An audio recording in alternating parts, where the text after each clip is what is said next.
আমাকে পেতে গেলে তাকে আগে কর্মশুদ্ধ করতে হবে, দেবশুদ্ধ করতে হবে, তারপর ইন্দ্রিয় শুদ্ধি করতে হবে, চিত্ত শুদ্ধি করতে হবে, তবেই সে আমাকে পাইবে। এক একটি বস্তুর দ্বারা এক একটি বস্তু শুদ্ধ হয়ে থাকে। দেশ, কাল, পদার্থ, কর্তা, মন্ত্র, কর্ম। মন্ত্র যদি শুদ্ধ মন্ত্র কেউ জপ না করে তাহলেও তার হয় না।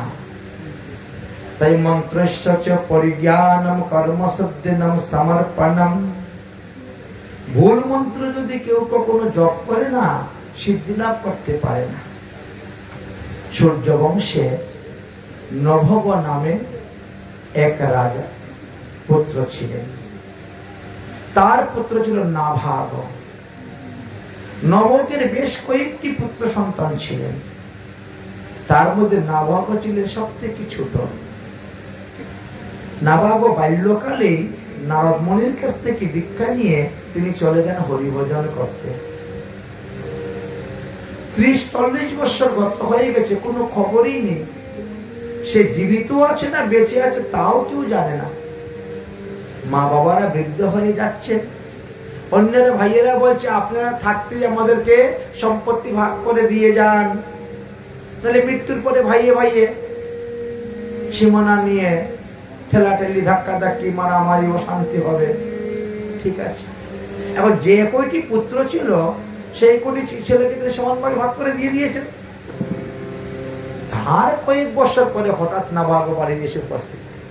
বাড়িতে এসে দেখে তো ভাইয়েরা প্রত্যেকে নিজ নিজ ভাগ নিয়ে নিজেদের মতো বাড়িঘর তৈরি করে নিয়েছেন। নাভাগ এসে বলছে, বাবা আমার ভাগ কোথায়? আমিও তো পিতৃ সম্পত্তির অধিকারী, আমার ভাগ কোথায়? ভাইয়েরা বলছে তোর ভাগ দিয়ে কি করবে? তুই সাধু হয়ে গেছিস, যা পৃথিবীতে ঘুরে বেড়া। আর সাধু বলে কি আমার পেট পিট নাই? হ্যাঁ, সাধুর কি সব মাপ নাকি? গাড়িতে আসতে গাড়ি ভাড়া দিতে হয় না? ডাক্তারের কাছে গেলে ঔষধের দাম দিতে হয় না? তোমাদের যেমন সবকিছুর প্রয়োজন, আমারও তো সবকিছু তো লাগে। আর আমার ভাগের বস্তু তোমরা বা কেন ভোগ করবে? আমার ভাগের বস্তু দিয়ে আমি মন্দির বানাবো, আমার ভাগের বস্তু দিয়ে আমি ভক্ত নিবাস বানাবো, আমার ভাগের বস্তু দিয়ে আমি ভগবত সেবা করবো, সাধুগুরু বৈষ্ণব সেবা করবো। তোমাদেরকে খাওয়াই কি লাভ? তোমরা তো সম্পত্তি পাবে আর একটু একটু বিক্রি করবে, পায়ের উপরে পা তুলে মাছ মাংস খাবে। তোমাদেরকে আমার ভাগ খাওয়াইয়ে লাভ আছে? তোমাদেরকে আমার ভাগ দিলে আমার আরো পাপ হবে, পাপ হবে। আমার ভাগটাকে যদি আমি ভগবত সেবায় লাগাতে পারি, সাধুগুরু বৈষ্ণব সেবায় লাগাতে পারি, তবেই তো আমার সার্থকতা সম্পদের ভাগের। আর আমার ভাগ আমাকে দাও। তারা বলছে যা বাবার কাছে যাও। বাবার কাছে কি? বাবা বলছেন এখন সবার তো ভাগ করে দিয়ে দিয়েছি, সবাই সবার সীমানা নিয়ে ঘর বানিয়ে নিয়েছে, কার ঘর ভেঙে তোমাকে এখন দিব? 30-40 বছর তোমার কোনো খবরই নেই। আরে মধ্যে মধ্যে তো একটু যোগাযোগ রাখতে হয় সাধু হলেও। এখন এসে তুমি ভাগ চাচ্ছ? আচ্ছা ঠিক আছে, হে পুত্র, তুমি আমার কথা মতো যদি চলতে পারো তাহলে কিন্তু ভাইদের চাইতেও তুমি বেশি ধনী হতে পারো। কি কথা বলো?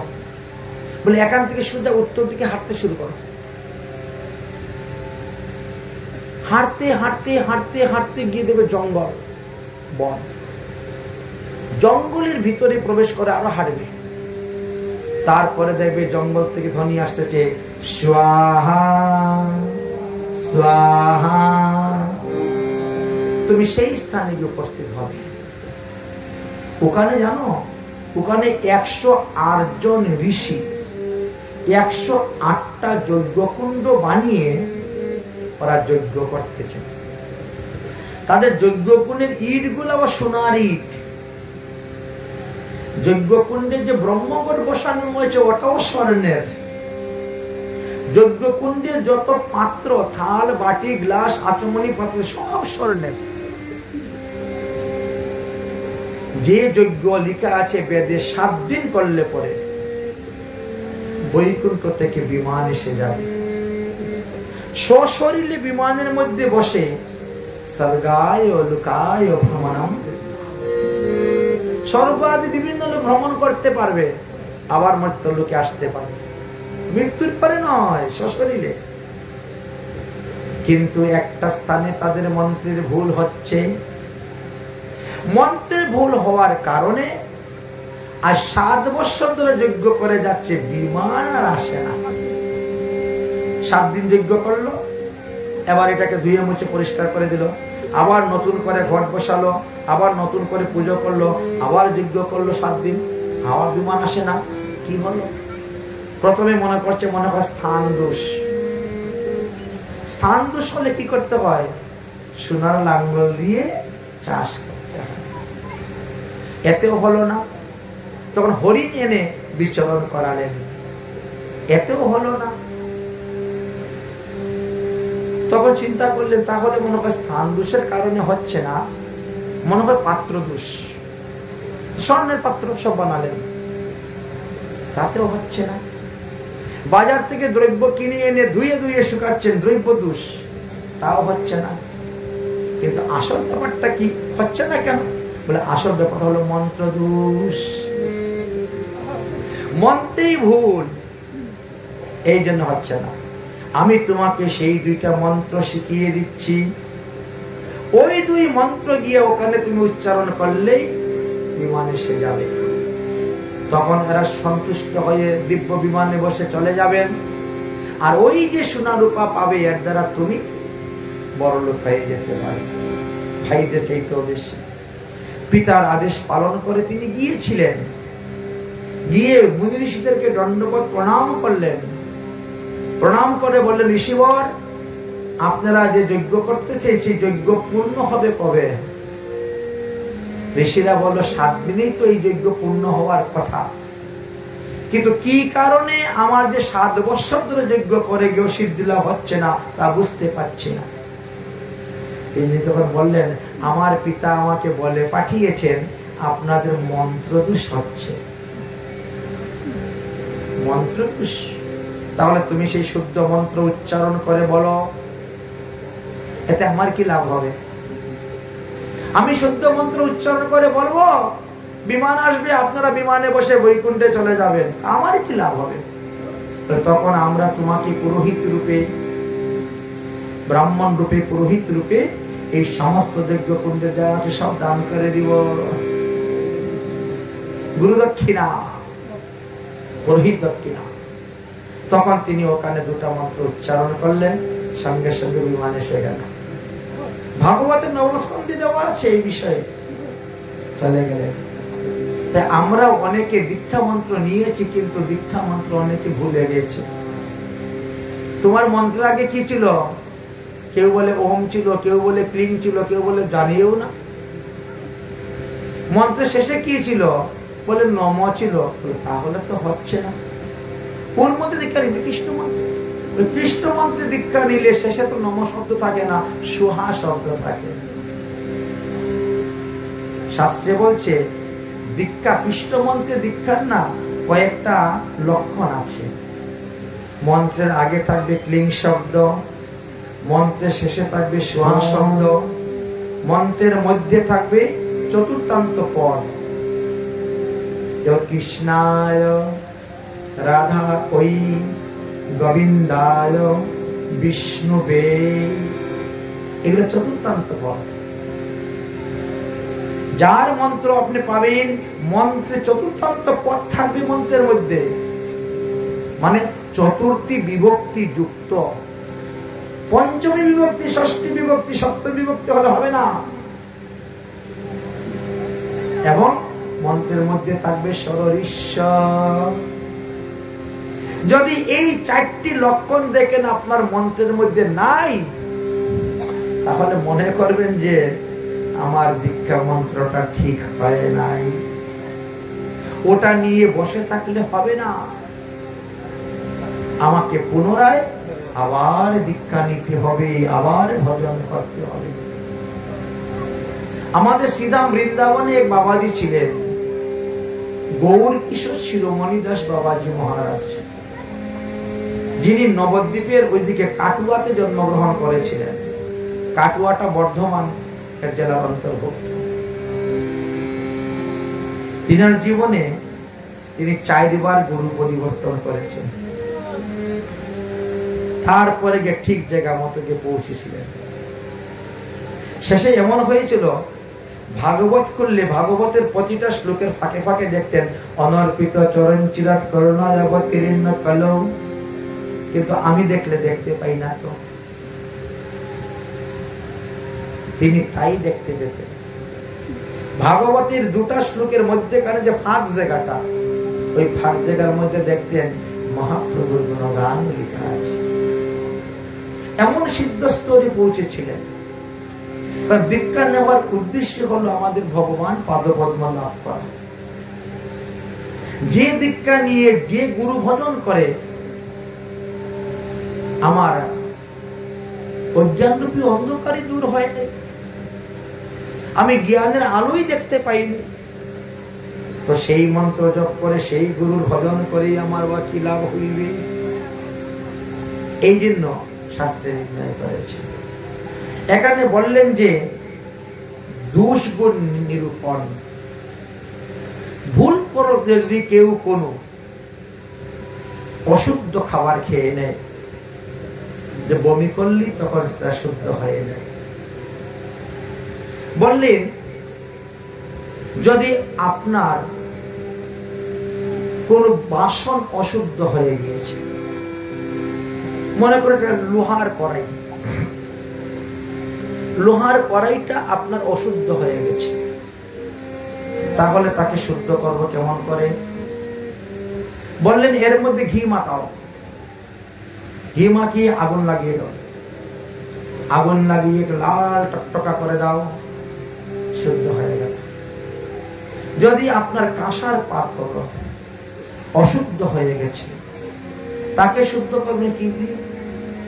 বলেন তেঁতুল, টক, ছাই, ভস্ম, গোবর দিয়ে 21 বার মাজবে আর 21 বার জলের মধ্যে ধুইবেন, তাহলে শুদ্ধ হয়ে যাবে।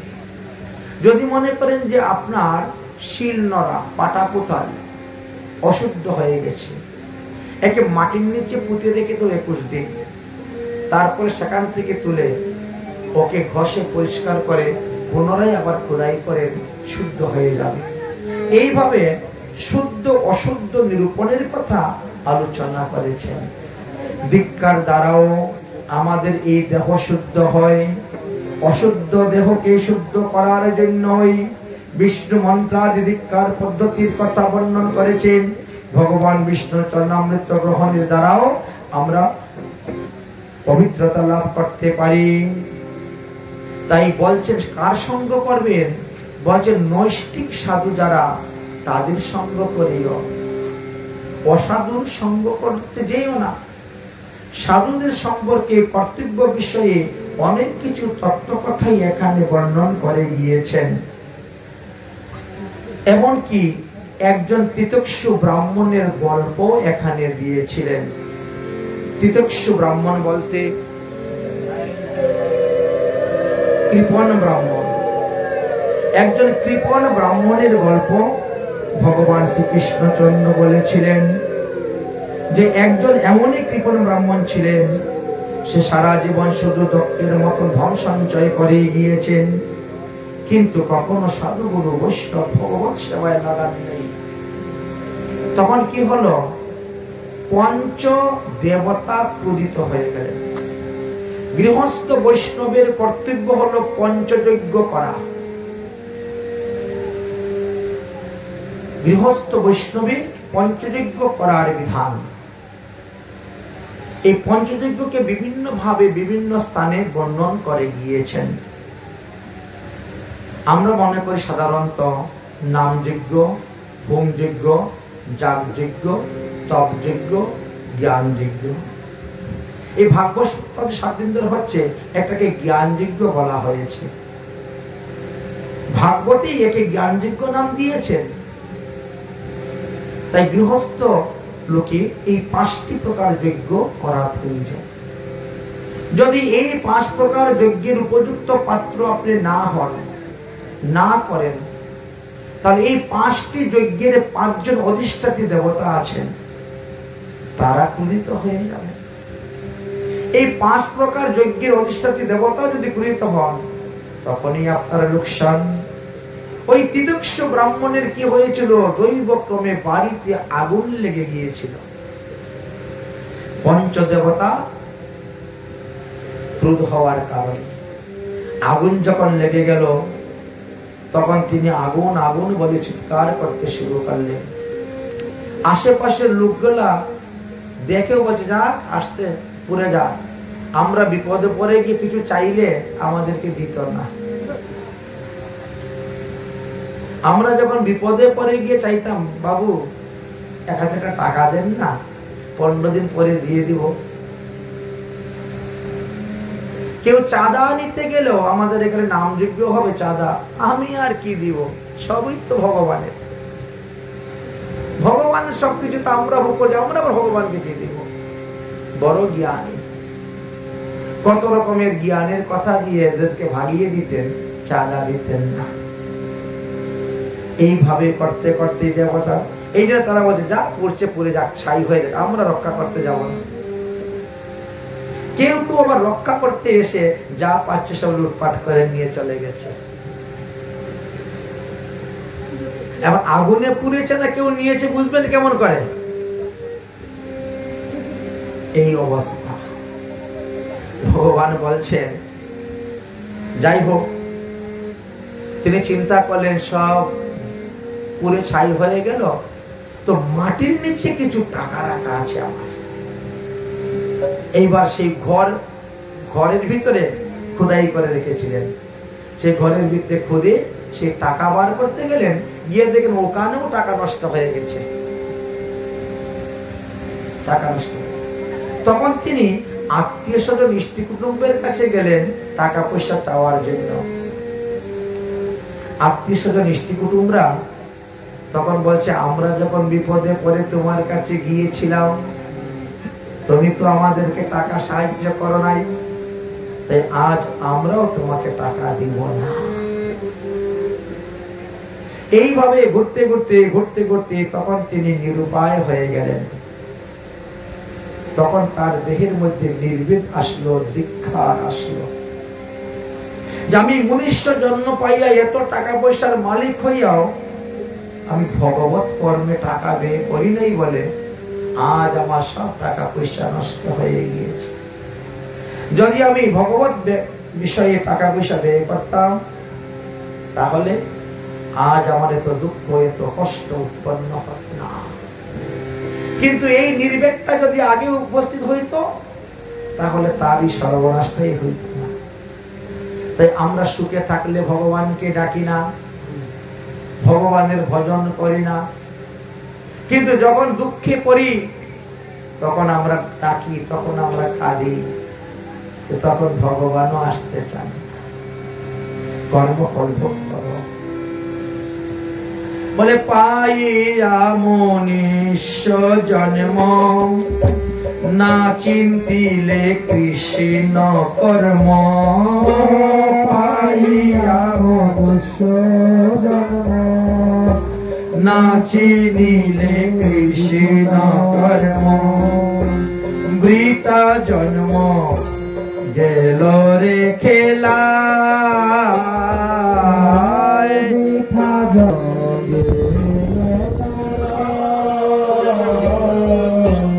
বৃতা জন্ম গেল রে খেলা, বৃতা জন্ম গেল রে খেলা। কতে কৌশুক রীতির পলে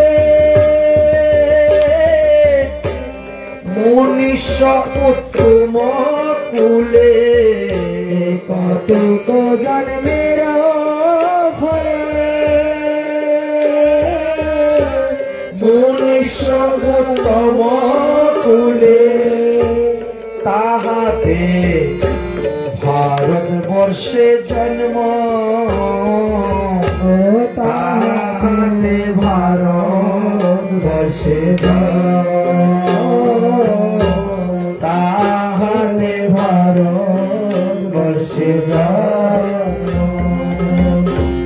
ধন্য কলি যুগ তাতে শ্রীকৃষ্ণ চৈতন্য জাতে ধন্য কলি যুগ তাতে শ্রীকৃষ্ণ চৈতন্য জাতে প্রকাশিলা নাম মাত্র ধর্ম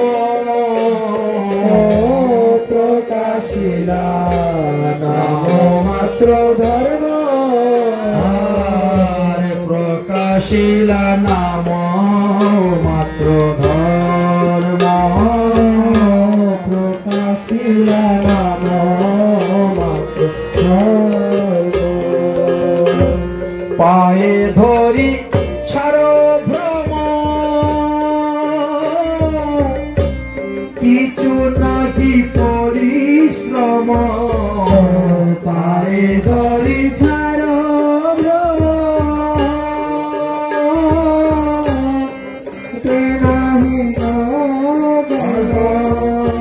কৃষ্ণ কৃষ্ণ কহয় বিরাম কৃষ্ণ কৃষ্ণ কহয় বিরাম কৃষ্ণ কৃষ্ণ কহয় বিরাম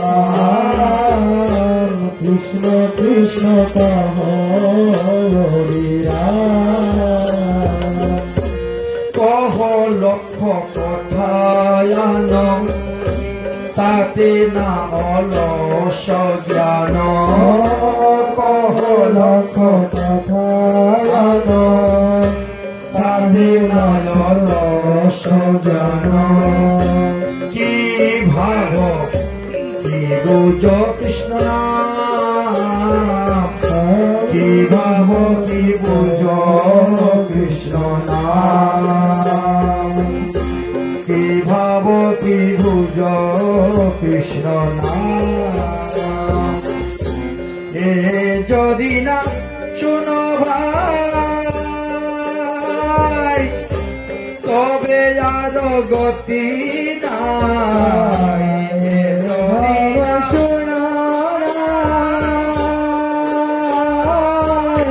তবে আর গতি নাই হেন জন্ম না পাইবে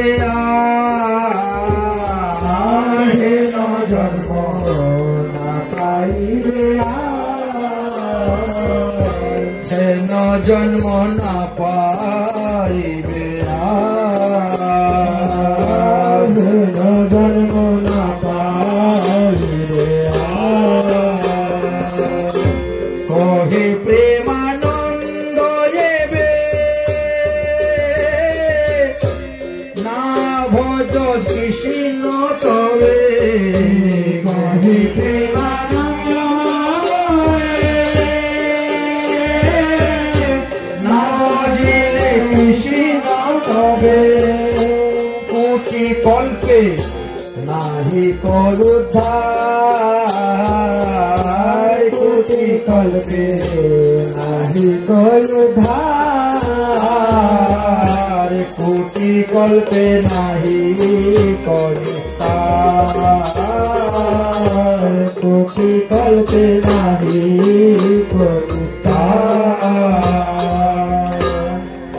আমরা কলিযুগের মানুষ, এই কলিযুগে যদি আমরা মহাপ্রভুর প্রবর্তিত হরিনামকে কীর্তন না করি, যদি নামকে আমরা আশ্রয় না করি, তাহলে কোটি কল্পে উদ্ধারের আর কোনো উপায় নাই।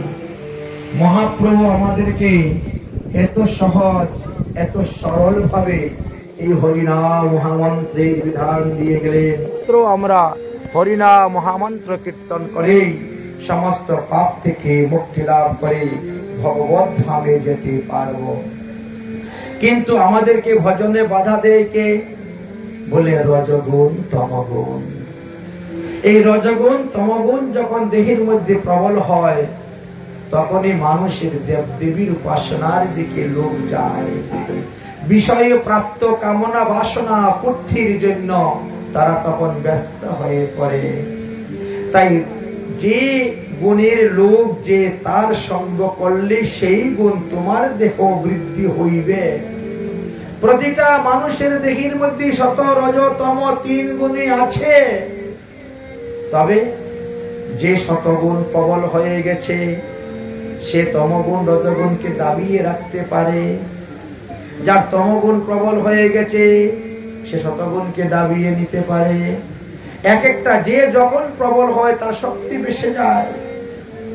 যদা ভজন্তি মাং ভক্তা নিরপেক্ষ সকর্মতি তয়ো তত্ত্ব সত্য প্রকৃতং বিদ্যুৎ পুরুষ স্ত্রীমেব বা। পুরুষ অথবা স্ত্রীলোক নিষ্কাম হয়ে যদি সে নিত্য এবং নৈমিত্তিক কর্ম করে তবেই তার সাত্বিক গুণ বৃদ্ধি হয়। হোক না সে নারী, তাতে কোনো অসুবিধা নেই। ভগবত কর্ম যিনি করবেন তিনারই দেহের মধ্যে সাত্বিক গুণ বৃদ্ধি হবে। আর সাত্বিক গুণ যাদের বৃদ্ধি হবে সেই হরিভজন করবে। এই দেহত্যাগের সময়ে যার যেমন গুণ বৃদ্ধি হবে তখন তিনি সেই গতি প্রাপ্ত হবেন যা গুণাতীত বিভাগ যুগের মধ্যে বর্ণন করে গিয়েছে। ভাগবতে বর্ণন করলেন পুরুরভার জীবনী। চন্দ্রবংশের পুরুরভার কথা আমরা আস্বাদন করেছিলাম, আলোচনা করেছিলাম।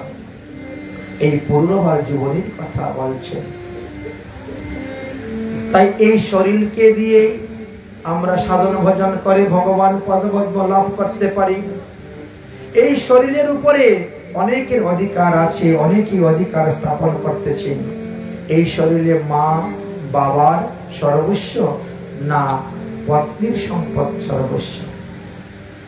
আপনার এই দেহের মধ্যে যেমন আপনার পিতা বলেন এটা আমার ছেলে, মা যেমন বলে আমি 10 মাস 10 দিন গর্ভধারণ করি এটা আমার ছেলে, ঠিক তেমনি ভাবে বিয়ের পরে স্ত্রীও এসে বলে এটা আমার স্বামী।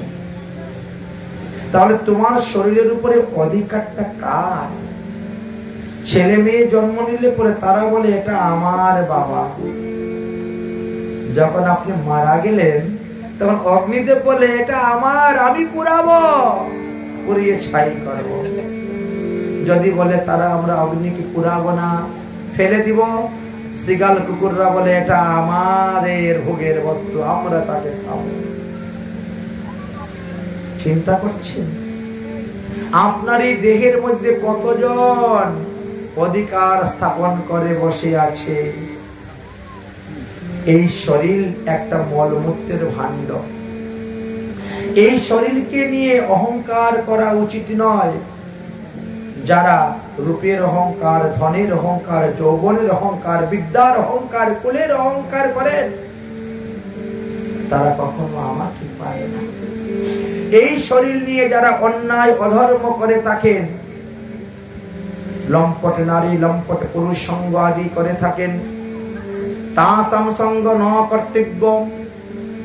লম্পট পুরুষ লম্পট নারীর সঙ্গ করতে যেও না। স্ত্রীণাম শ্রেণীস্বতি ইন্দ্রিয়ম, তারা তোমার কর্ণ, তোমার মন, তোমার চিত্ত, তোমার ইন্দ্রিয়কে হরণ করে নিয়ে নিবে। তুমি পাপেতে পরিণত হয়ে দেহিতে ভোগ করতে হইবে। এই জন্মে জীবিত অবস্থায় যদি কেউ পাপের ফল ভোগ না করে তাহলে মৃত্যুর পরে সে নরক যন্ত্রণা ভোগ করতে হয়। তাই জন্মকে সার্থক করো, হরিভজন করো। একবার তুমি চিন্তা করলে না যে আমি আগে কোথায় ছিলাম, আমি কোথা থেকে এসেছি, আর তখন তারাই বা কোথায় ছিল? আমার মা বাবা, স্ত্রী, পুত্র কন্যা, তাদের সঙ্গে আমার আগে সম্পর্ক ছিল না। এখানে আসার পরে আমি সম্পর্ক স্থাপন করে আমার করতেছি। আমি কার? এই চিন্তাটা একবারও তোমার মনের মধ্যে আসলো না। এই আমি কার এই কথা জানার জন্য সনাতন গোস্বামী পাদ বৃন্দাবন থেকে 1800 কিলোমিটার পায়ে হেঁটে গিয়েছিলেন মহাপ্রভুর কাছে জগন্নাথপুরীতে। কে আমি, কে আমি, কেন আমার যারে তাপত্রয়, ইহা না জানিলে মোর কেইসে হিত হয়। চৈতন্য চরিতামৃত গ্রন্থের অন্তরীলাতে বর্ণন করে গিয়েছেন।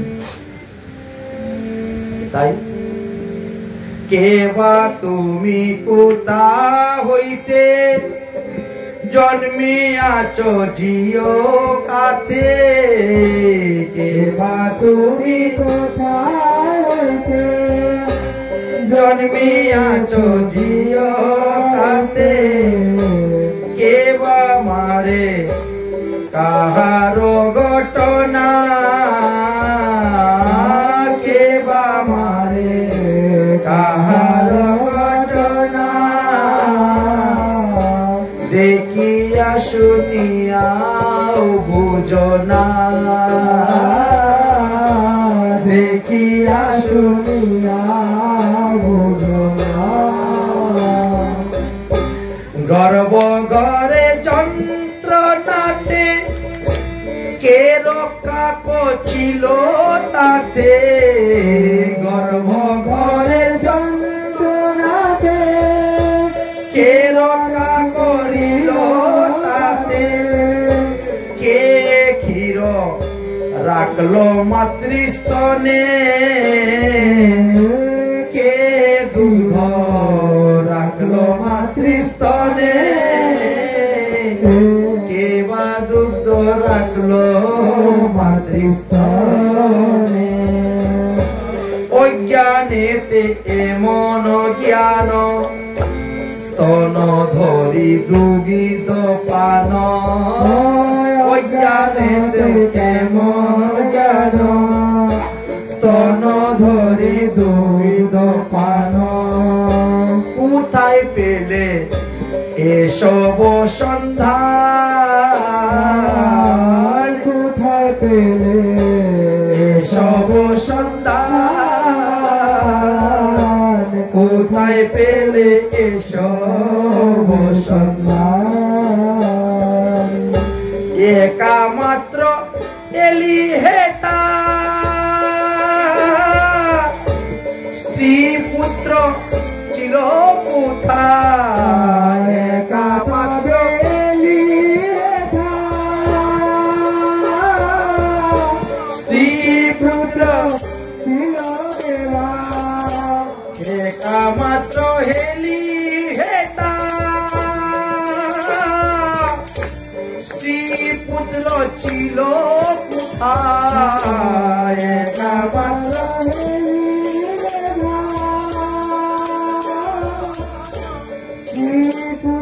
ছিল কোথায়।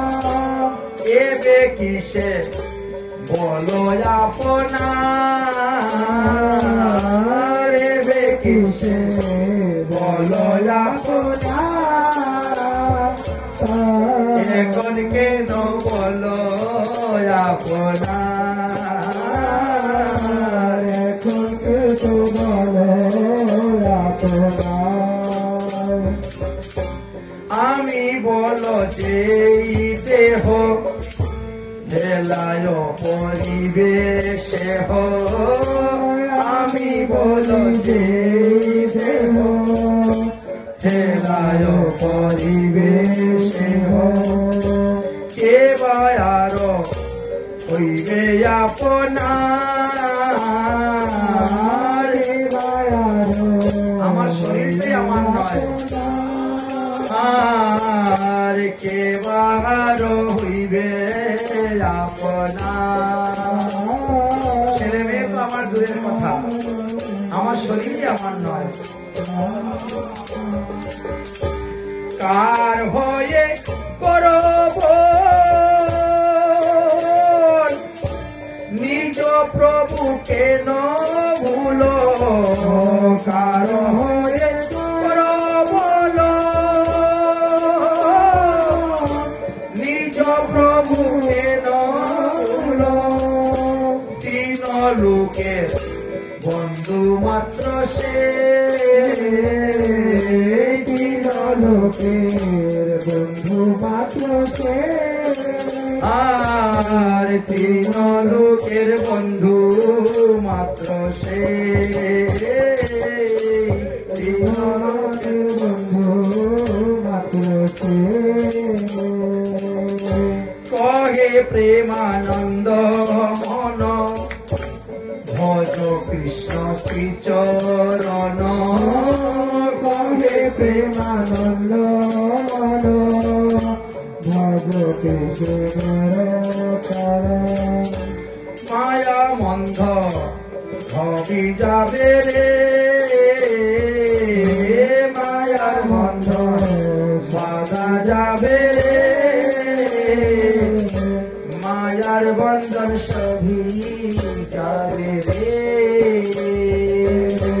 মায়ার বন্ধন সবই যাবে রে। তাই হরি ভজন না করলে, সৎসঙ্গ না করলে, সদমুখে হরিকথা না করলে আমার আমার আমার আমার যাবে না, সেই জ্ঞান লাভ হবে না। তাই উদ্যোগ সাধুমুখী হরিকথা শ্রবণ করো। তেষাং নিত্যং মহাভাগ মহাভাগেষু মতে কথা সমবন্তি হিতানি ঋণাম দুষিতাম ন প্রপন্নাঘাম। ভক্তমুখী সাধুমুখী হরিকথা শ্রবণ করো, অর্থাৎ আমার জন্ম কর্ম লীলার কথা। তাই নিত্যম গায়ন্তি ইহন্ননম মদিতম চান্নাম মৎপরয়া শব্দয়াশ্চ ভক্তিং বন্ধতি ধীমহি। আমার লীলা কথা যারা শ্রবণ করে, আমার লীলা কথা যারা কীর্তন করে, তারা মনুষ্য কুলের ধন্য, তারা মনুষ্য কুলের কল্যাণকারী। যারা আমার কথা দান করে, তার থেকে বড় দাতা আর কেউ নেই। তাই আমার কথা শ্রবণ, আমার কথা কীর্তন, আমার যাদের শ্রদ্ধা ভক্তি উৎপন্ন হয়েছে, তারাই অতি সহজে প্রেম ভক্তি লাভের দ্বারা তারা আমাকে পেয়ে থাকে। এই ঘোর সংসারে কে আসল আর কে নকল, কে কোনটি সৎকর্ম কোনটি অসৎকর্ম, এই ভালো মন্দ বুঝে এমন লোক বড় কম। ভালো মন্দ জ্ঞান বুঝে এমন লোক বড়ই কম। তবে ভ্রমিতে ভ্রমিতে যদি কোন ভাগ্যবান জীব গুরু কৃষ্ণ প্রসাদে পায় ভক্তিলতার বীজ, তাহলেই তার মঙ্গল। এক দুজন হয় না, 2-4 লক্ষবার এমন মনুষ্য জন্ম হয় যে তারা ভগবান কাকে বলে জানে না। আপনি বিদেশে যান, গিয়ে দেখেন কি অবস্থা। তারা ইন্দ্রিয় তর্পণ ছাড়া, ইন্দ্রিয় সুখ ছাড়া আর কিছুই জানে না, কিছুই চিনে না। আজ মহাপ্রভুর কৃপায় তারাও আস্তে আস্তে ভক্তি মার্গে আসতেছে। তাই ক্রিয়া যুগম সমাচ্চিত্তম ভগবানম আরাধনাম প্রভু। উদ্ধব জিজ্ঞাসা করলেন, কিভাবে আরাধনা করলে তাড়াতাড়ি ভক্ত তোমাকে পাইবে? তোমাকে পাওয়ার উপায় কি আছে? ভগবান বললেন, আমি নিত্যধামে চলে গেলে কি হবে রে? আমি এই লীলা সংবরণ করলে কি হবে? আমি আমার 8টা বিগ্রহ পৃথিবীতে রেখে যাব। 8 প্রকার বিগ্রহ ভগবানের পৃথিবীতে রেখে যাবেন। কি কি 8 প্রকার বিগ্রহ? শৈল দারু মহিলৌহ লেক্ষ লেক্ষ চোষে কতি মনোমহি মণিমহি প্রতিমায়ষ্ট বিধামতা। আমার 8 প্রকার বিগ্রহ আছে।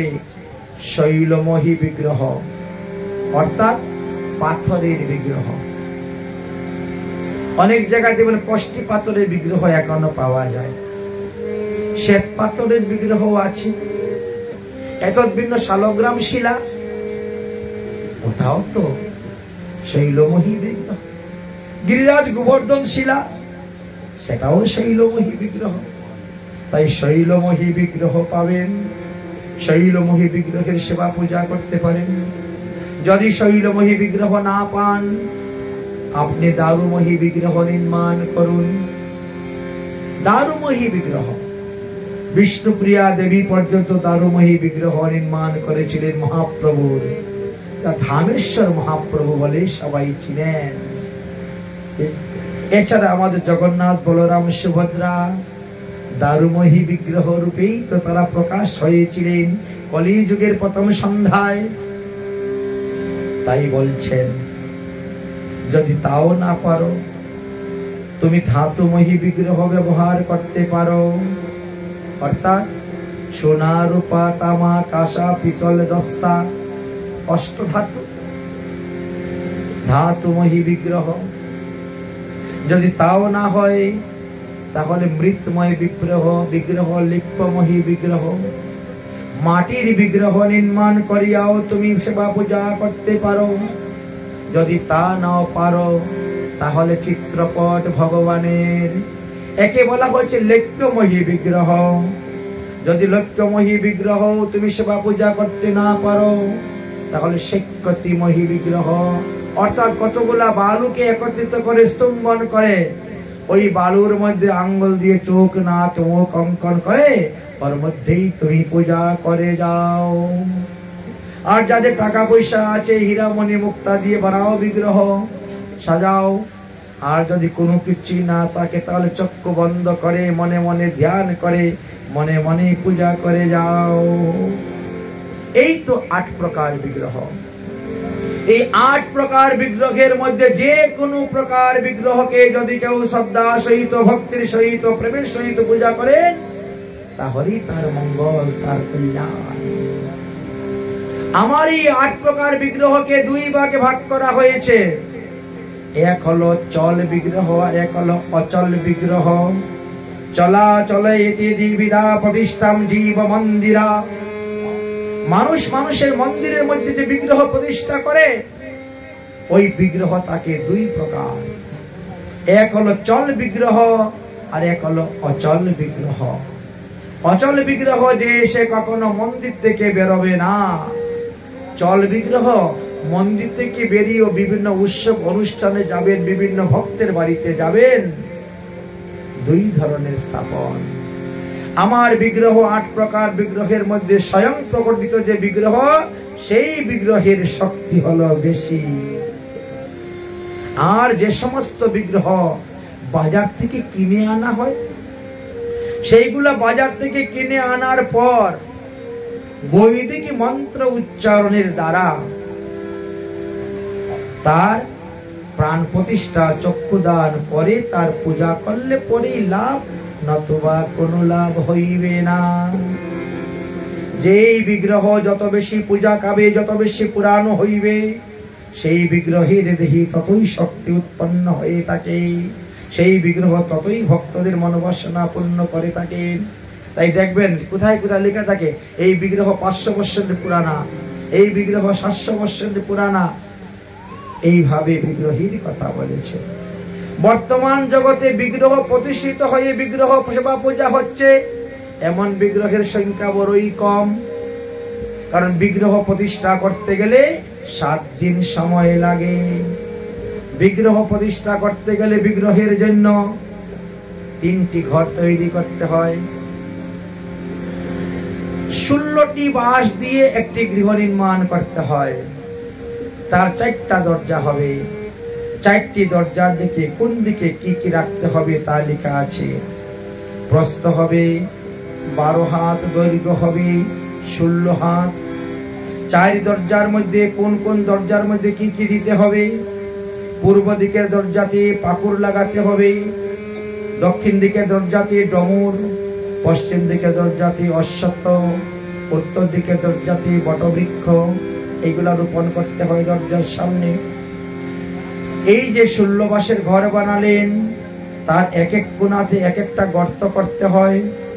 ঈশান কোণের দিকে চতুর্কোণ গর্ত, অগ্নিকোণের দিকে অর্ধাচন্দ্রাকার কৃতি গর্ত, নৈঋত কোণে গোলাকার গর্ত, আর বায়ু কোণে অষ্ট কোণ সদৃশ্য গর্ত করতে হয়। এছাড়া আরো একটি যজ্ঞ মণ্ডপ তৈরি করতে হয়, যাতে 90টা ইট দিয়ে একটি যজ্ঞ মণ্ডপ তৈরি করতে হয়। মণ্ডপের আর দিকে 8টি ধ্বজ স্থাপন করতে হয়, 8টি পতাকা স্থাপন করিতে হয়। বিগ্রহ পূর্ব দিকে মুখ করি বিগ্রহ প্রতিষ্ঠা করলে মুক্তি লাভ হইবে।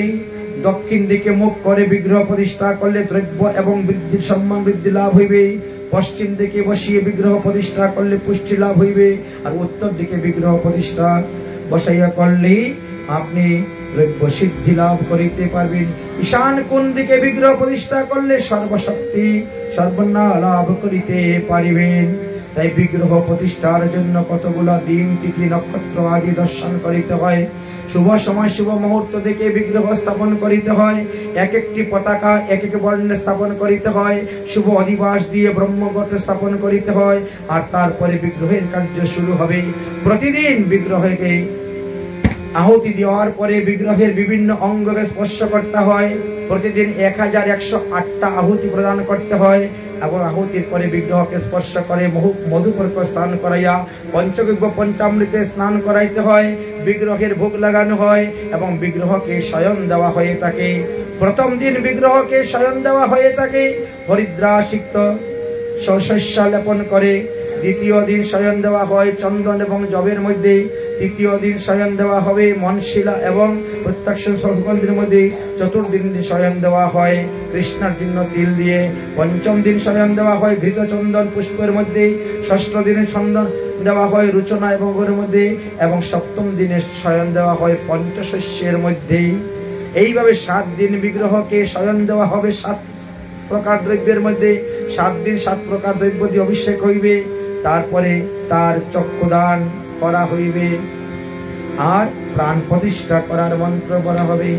এইভাবে করে যদি কেউ বিগ্রহকে প্রতিষ্ঠা করে স্থাপন করে থাকেন তাহলে সেই বিগ্রহ পূজার যে ফল তিনি যথার্থ ফল লাভ করতে পারিবেন।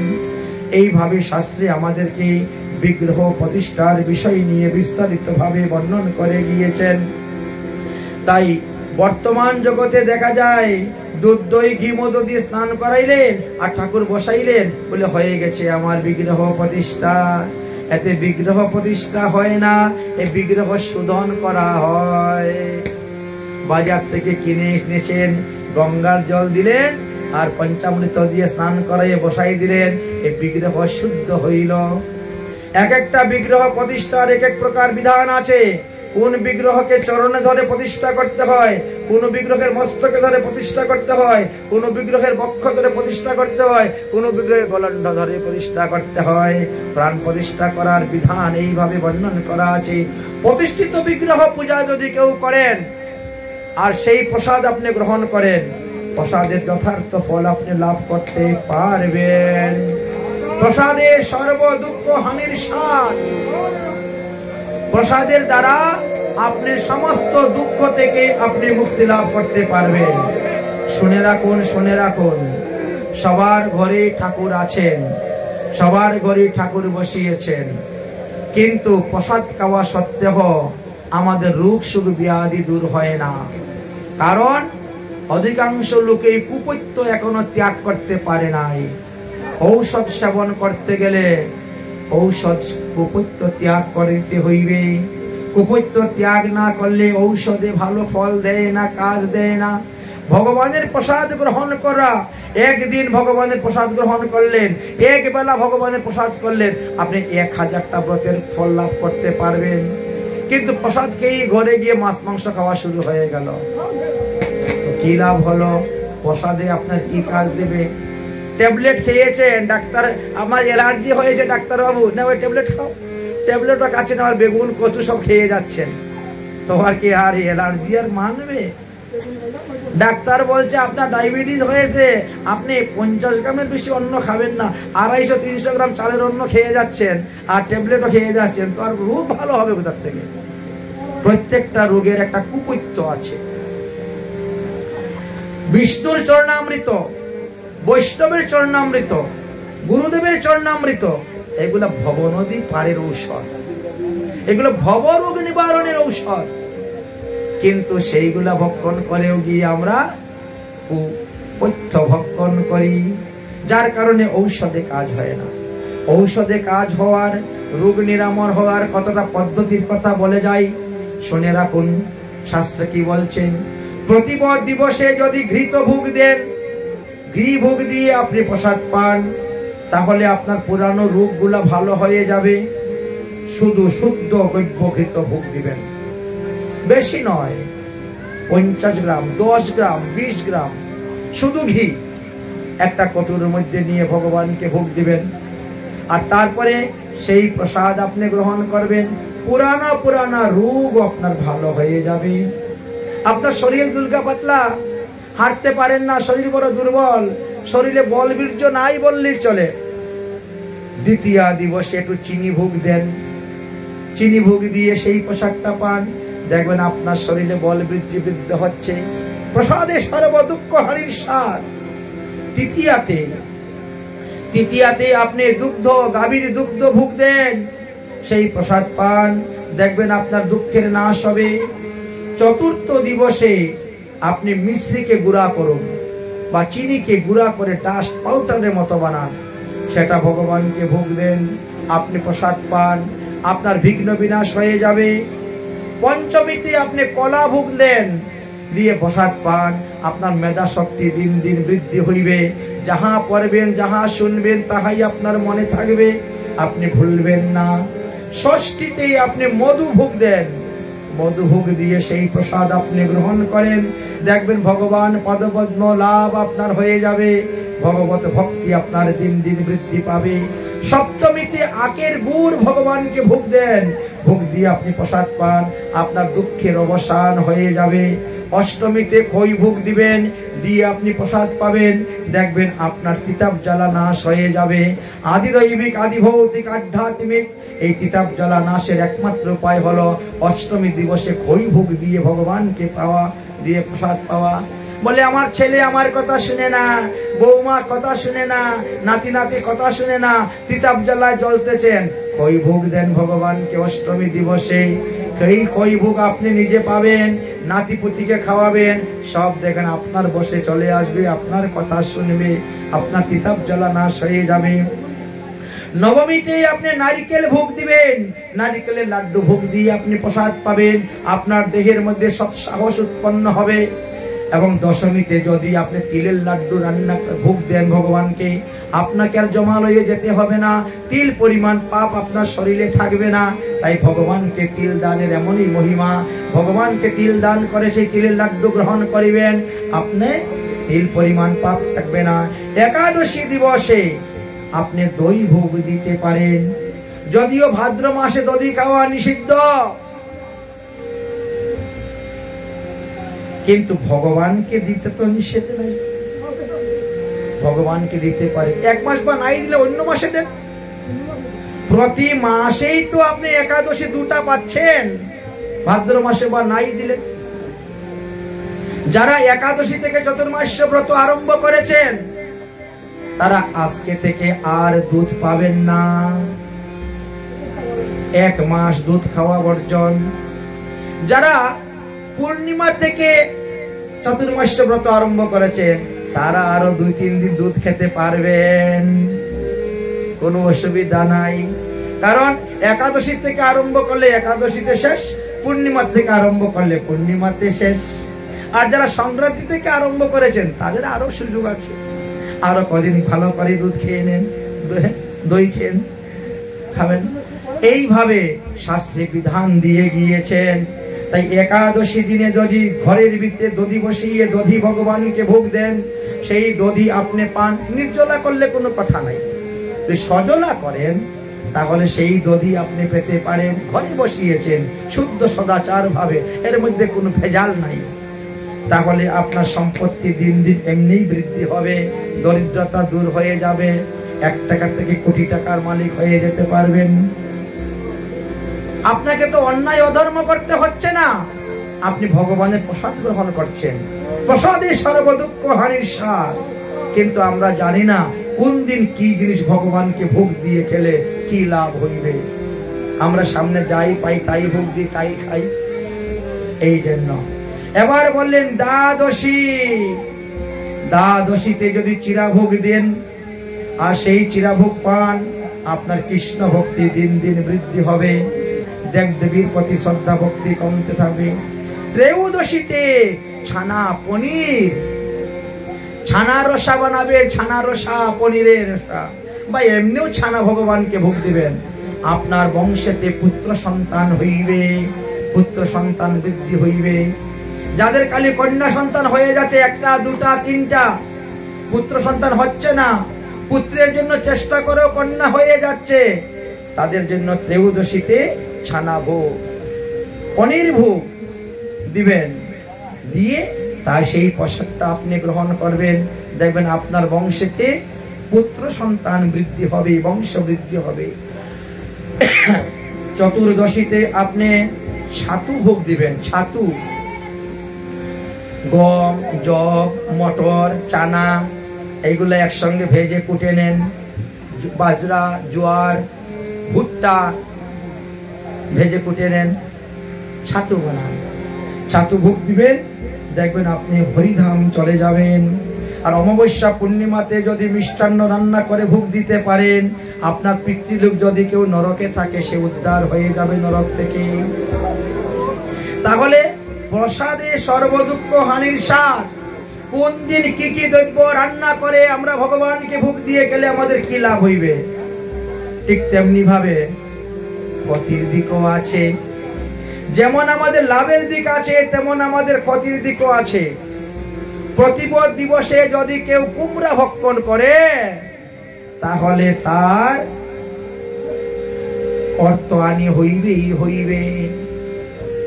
1000 টাকা রুজি করে বাড়িতে এসে দেখেন 2000 টাকা বেরিয়ে গেছে, ছেলের একটা হাত ভেঙে গেছে, মেয়ে অসুস্থ হয়ে জ্বর হয়ে পড়ে আছে, ডাক্তারের কাছে গেলেই তো এখন 400 টাকা 500 টাকা ভিজিট। সাধুদের কাছে গেলে ভিজিট লাগে না, ডাক্তারদের কাছে গেলে কিন্তু আগে ভিজিট পরে কথা বলে, আগে ভিজিট দিয়ে লাইনটা, হ্যাঁ আগে পর্চিটা কেটে নেন, ভিজিটটা দিয়ে দেন। বুঝতে পেরেছেন? তো আপনার অর্থহানির জন্য আপনি দায়ী। আপনি কেন প্রতিপদিন কুমড়া ভক্ষণ করে যাচ্ছেন? প্রতিপদে যে কুমড়া ভক্ষণ করবে তার অর্থহানি হইবে। দ্বিতীয় দিবসে যে পটল খাইবে, বরবটি খাইবে, সে হরি ভজন হইবে না, তার দেবদেবী ভজনের প্রতি রুচি বাড়বে, দেবদেবী ভজনের আসক্তি বাড়বে। এই জন্য বলছেন দ্বিতীয়াতে কখনো বরবটি ভক্ষণ করবেন না, হরিশরণ থেকে আপনি দূরে যাবেন। তৃতীয়াতে পটল খাইলে শত্রু বৃদ্ধি হইবে। আপনার আশেপাশের লোক আপনার শত্রুতা করে, আপনার আশেপাশের দোকানদার আপনার শত্রুতা করে, কিন্তু আপনার শত্রু তো আপনি বৃদ্ধি করছেন। আপনি তৃতীয়াতে পটল খেতে কেন গেলেন? যদিও চাতুর্মাসে তো বরবটি খাওয়াই নিষেধ, পটল খাওয়াই নিষেধ, চাতুর্মাসের 4 মাস। এই চাতুর্মাসে যারা বরবটি খায়, এই চাতুর্মাসে যারা পটল খায়, তাদেরও হরিস্মরণ হয় না, নিষেধ আছে। এত ভিন্ন যারা চাতুর্মাস করে না, তাদের জন্য বলেন তৃতীয়াতে পটল খাবেন না। চতুর্থীতে মূলা খেলেও আমাদের ধন হানি হয়। গণেশের দাঁত হইতে মূলার উৎপত্তি, তাই চতুর্থীতে মূলা ভক্ষণ করা নিষিদ্ধ। পঞ্চমীতে বেল খাইলে পরে আপনার মিথ্যা কলঙ্ক লাগবে।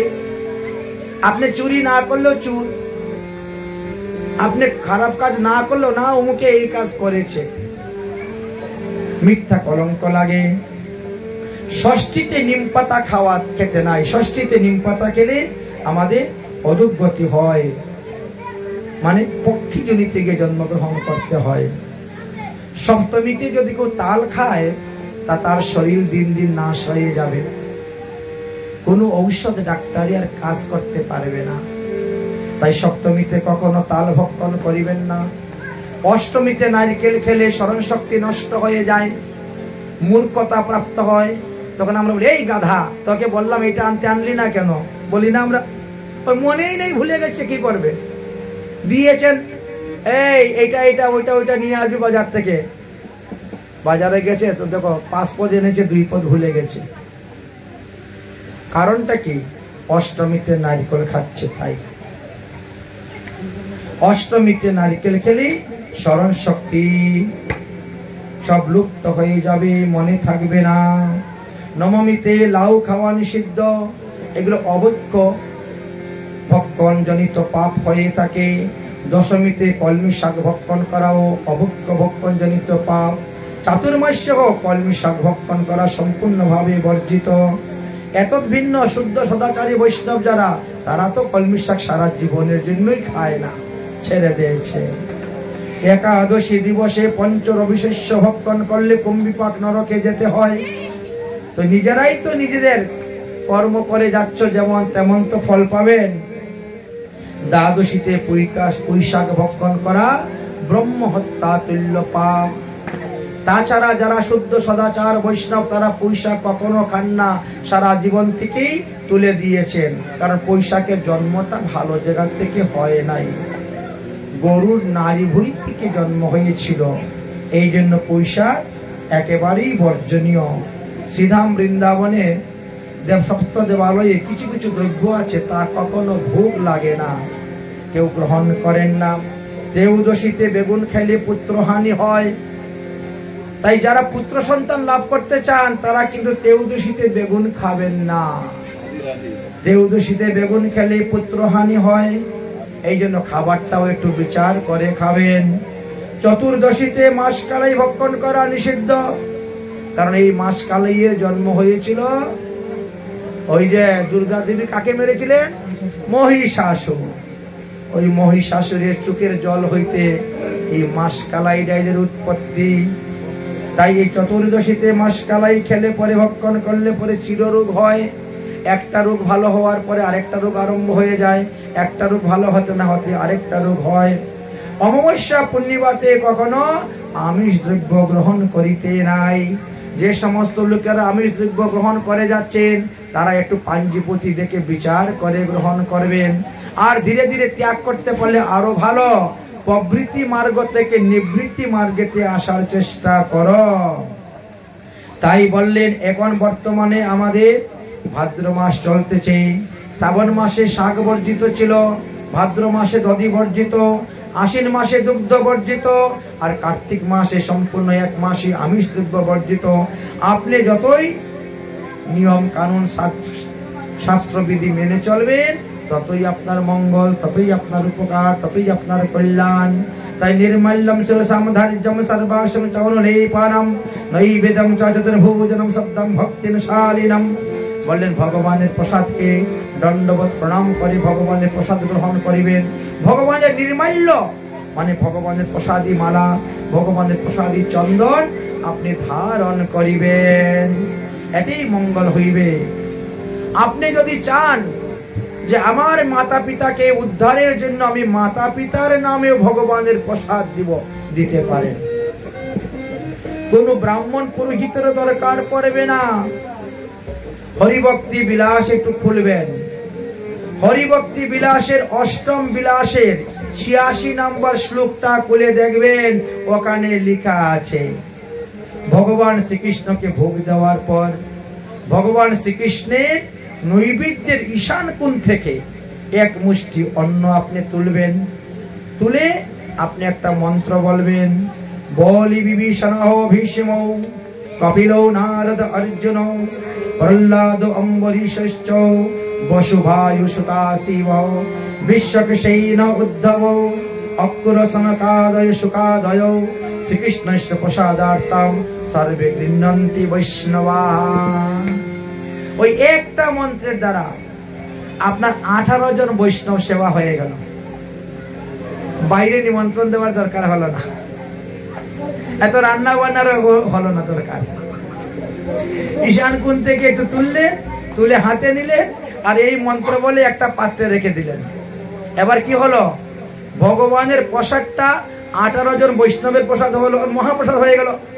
সেই মহাপ্রসাদ দিয়ে এখন আপনার পিতৃপুরুষের নামে দান করে দেন, যে আমার পিতা অমুক গোত্র, অমুক নাম, অমুকের উদ্দেশ্যে আমি এই প্রসাদ পিণ্ডি দান করলাম, প্রসাদ দান করলাম। বাস, উনি যে কোনো নরকেই থাকেন না কেন, সেখান থেকে মুক্ত হয়ে হরিধামে চলে যাবেন। তাই পিতৃপুরুষকে উদ্ধার করার জন্য, পিতৃকুল মাতৃকুল শ্বশুরকুল উদ্ধারের জন্য ভগবানের মহাপ্রসাদের, বৈষ্ণবের মহাপ্রসাদের অদরামৃতের এমনই মহিমা। যদি আপনার বাড়িতে আপনি মন্দির প্রতিষ্ঠা করতে না পারেন, যেখানে মন্দির প্রতিষ্ঠা হচ্ছে ওখানে আপনার সামর্থ্য অনুসারে কিছু দক্ষিণা দিয়ে দিবেন। যদি আপনার ঘরে আপনি বিগ্রহ প্রতিষ্ঠা করতে না পারেন, যেখানে বিগ্রহ প্রতিষ্ঠা হচ্ছে ওখানে আপনি কিছু দান করে দেন, তাহলেই তো আপনার মঙ্গল। ওই বিগ্রহ প্রতিষ্ঠার অংশ আপনি গ্রহণ করলেন, ওই মন্দির প্রতিষ্ঠার অংশ গ্রহণ করলেন, এতেও আপনার ফল লাভে। একটা মন্দিরের নিচে যতগুলা ধুলি কোণা আছে, মন্দির প্রতিষ্ঠার এমন মহিমা। একটা মন্দির যে আপনি প্রতিষ্ঠা করবেন, ওই মন্দিরের নিচে যত ধুলি কোণা আছে তত মন্বন্তর কাল আপনি ভগবত ধামে বাস করতে পারবেন। একটা বিগ্রহ যদি প্রতিষ্ঠা করেন আপনি আপনার জীবনে, তাহলে আপনার 21 কুল এমনি উদ্ধার হয়ে চলে যাচ্ছে। এই জন্য বিগ্রহ প্রতিষ্ঠা ও মন্দির প্রতিষ্ঠার অপূর্ব মহিমা বলছেন। আর যদি বিগ্রহ প্রতিষ্ঠারও সমর্থ নাই, মন্দির প্রতিষ্ঠারও সমর্থ নাই, আর মন্দিরে চাঁদা দেওয়ারও সামর্থ্য নাই, তাহলে ভগবানের কাছে প্রার্থনা করেন, হে ভগবান, কোন সাধু শান্ত মহাত্মার মধ্যে প্রেরণ দেন যাতে আমার বাড়ির পাশে এসে জায়গা কিনে মন্দির বানায়। আমি তো মন্দির বানাতে পারবো না, কোন সাধু যদি এসে আমার বাড়ির পাশে জায়গা কিনে মন্দির বানায়, বিগ্রহ প্রতিষ্ঠা করে, অন্তত পক্ষে বাড়ি থেকে তো আমি ঘন্টি শুনাই শুনতে পারবো। যখন সকালবেলা মঙ্গল আরতি করবে মঙ্গল আরতির গান শুনবো, মধ্যাহ্নকালে ভোগ আরতি করলে ভোগ আরতির গান শুনবো, সন্ধ্যার সময় আরতি করে সন্ধ্যা আরতির গান শুনবো, এতেও আমার কল্যাণ। আমি যখন দরজা খুলবো, জানালা খুলবো, তখনই মন্দিরে চূড়া দর্শন করতে পারবো। মন্দিরে চূড়া দর্শন করলেই মন্দিরের বিগ্রহ দর্শনের ফল লাভ করা যায়। আমাদের মহাপ্রভুর অন্তরঙ্গ 3 জন পার্ষদ, যারা কখনো জগন্নাথ মন্দিরে যান নাই জগন্নাথ দর্শন করতে, অথচ তারা জগন্নাথ দর্শনের ফল লাভ করতে পেরেছেন। একজন হলে রূপ গোস্বামী, একজন হলে সনাতন গোস্বামী, আর একজন হলে নামাচার্য হরিদাস ঠাকুর। আগামী কল্য নামাচার্য হরিদাস ঠাকুরের নির্যান, আগামী কল্য সেই তিথি এসে উপস্থিত হয়েছে।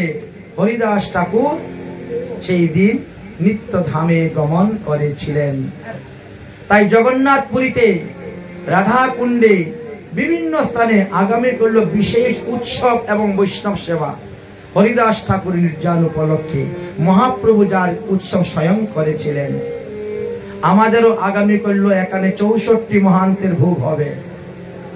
তাই আপনাদের সকলেরই নিমন্ত্রণ, আসবেন, দর্শন করবেন, ভোগ আরতি কীর্তন করবেন, প্রসাদ পাবেন। 64 মহান্তের ভোগ আগামী করল এই স্থানে হবে। যেহেতু আজকে আমাদের ভাগবতে বিশ্রাম, 5106তম শ্রীমদ ভাগবত সপ্তাহ জ্ঞান যজ্ঞ আজকে আমাদের বিশ্রাম হইবে। তাই বলছেন যারা মঠ মন্দির বানাতে পারেন না, তারা ভগবানের কাছে প্রার্থনা করুন যাতে কোনো ব্যক্তি আমাদের বাড়ির পাশে এসে জায়গা কিনে ঘর বানায় মন্দির বানায়, তাহলে আমি তো শুনতে পারবো। मेरी घर की आगे शाम तेरा एक मंदिर बन जाए, मेरे घर के आगे साक मंदिर बन जाए, मेरी घर की आगे शाम तेरा एक मंदिर बन जाए, मेरे घर के आगे शाम तुम्हारा एक मंदिर बन जाए। जब खिड़की खोलो तो तेरा दर्शन हो जाए, जब खिड़की खोलो से जब दर्शन हो गए। বুঝতে পারছেন তো? হে ভগবান, আমার ঘরের সামনে যেন একটা মন্দির হয়, আমি দরজা খুলে জানালা খুলে দেখতে পাবো।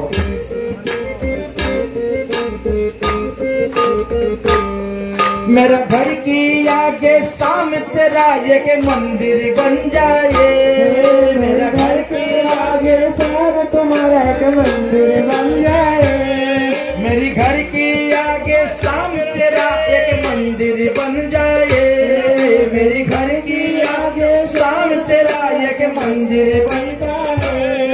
जब खिड़की खोलो तो तेरा दर्शन हो जाए, जब खिड़की खोलो तो जब दर्शन हो जाए, जब खिड़की खोलो तो तेरा दर्शन हो जाए, जब खिड़की खोलो तो तब दर्शन हो जाए।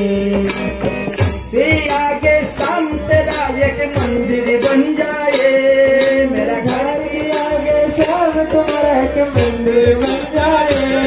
जब खिड़की खोलो तो तेरा दर्शन हो जाए, खिड़की खोलो तो तब दर्शन हो जाए।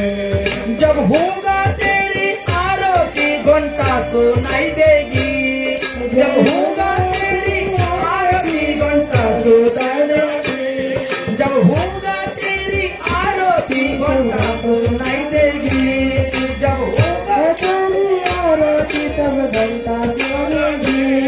मुझे रुसो मेरे तेरी सूरत दिखाई देगी, मेरी रुसो मोरे तेरी सूरत दिखाई देगी।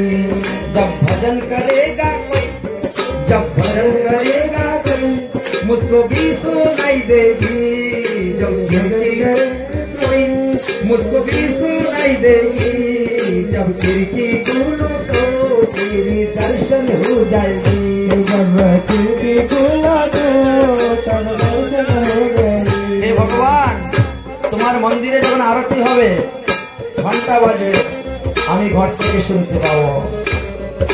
কেউ যদি ভজন কীর্তন করে তাও আমি শুনতে পাবো।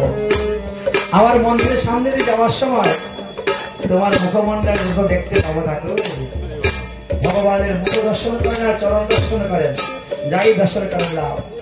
এই জন্য বলছেন जब भजन करेगा कोई, जब भजन करेगा कोई मुझको भी सुनाई देगी, जब भजन करेगा कोई मुझको भी सुनाई देगी, जब खिड़की खोलो तो तेरी दर्शन हो जाएगी, जब खिड़की खोलो तो तब दर्शन हो जाएगी। वो मेरी घर की आगे शाम तेरा एक मंदिर बन जाएगी, मेरी घर के आगे शाम तुम्हारा मंदिर बन जाएगी, जब खिड़की खोलो तो तेरी दर्शन हो जाएगी, जब खिड़की खोलो तो तब दर्शन हो जाएगी। मैं आते जाते बाबा तुमको प्रणाम करूंगा, मैं आते जाते बाबा तुम्हें प्रणाम करूंगा। দেখেন যদি আপনার বাড়ির পাশে কোনো মন্দির থাকে, যাওয়ার সময় দেখবেন মন্দিরের সামনে সবাই প্রণাম করে যায়, আস্তে আস্তে অভ্যাস হয়ে যাবে। मैं आते जाते बाबा तेरी प्रणाम करूंगा, मैं आते जाते बाबा तुम्हें प्रणाम करूंगा, जो मेरी लायक होगा तो काम करूंगा, तो काम करूंगा। যেটা আমার করার সমর্থ আমি সেই কাজ করবো। কোনোদিন গিয়ে মন্দির ঝাড়ু দিব, কোনোদিন মন্দিরে ফুল তুলে দিয়ে আসবো, কোনোদিন তুলসী পাতা দিয়ে আসবো, আমার যেটা অনুকূল। मैं आते जाते बाबा तेरे प्रणाम करूंगा, मैं आते जाते बाबा तुम्हें प्रणाम करूंगा, जो मेरा लायक होगा तो काम करूंगा, जो मेरा लायक होगा तो काम करूंगा। तेरी सेवा करने से मेरा किस्मत बन जाएगा, तेरा सेवा करने से मेरा किस्मत बन जाएगा, तेरी सेवा करने से मेरा किस्मत बन जाएगा, तेरी सेवा करने से मेरी किस्मत बन जाएगा। जब खिड़की खोलो तो तेरा दर्शन हो जाएगा, खिड़की खोलो तो तब दर्शन हो जाएगा। नजदीक मेरे रहेगा दोनों आना जाना रहेगा,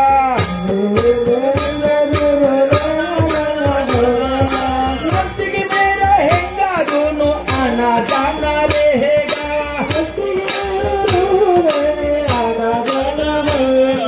हम दोनों का सामने पास ठिकाना बन जाएगा,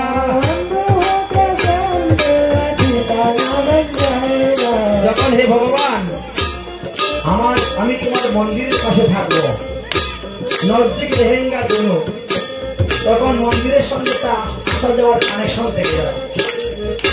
আর কিছু না থাকলে প্রসাদ খাওয়ার তারপরে একটু টান থাকে, গেলাম একটু প্রসাদ পেয়ে আসলাম, তারপরে তোমার আমার ঠিকানায় এক তোমার বাড়ি কোথায়, না অমুক জায়গায় অমুক মন্দিরের পাশে,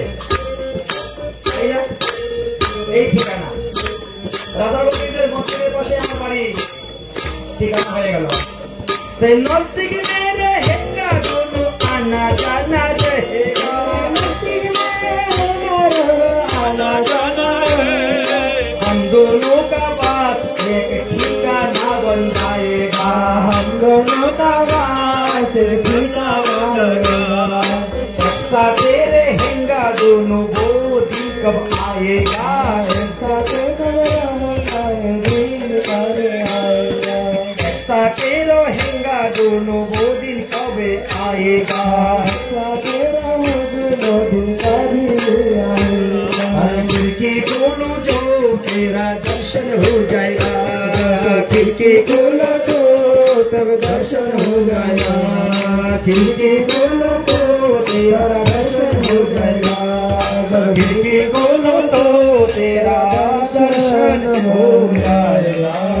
बोलो कृष्णचंद्र भगवान की जय, राधा रानी की जय, जय श्री राधेश्वर निताई गौर हरि।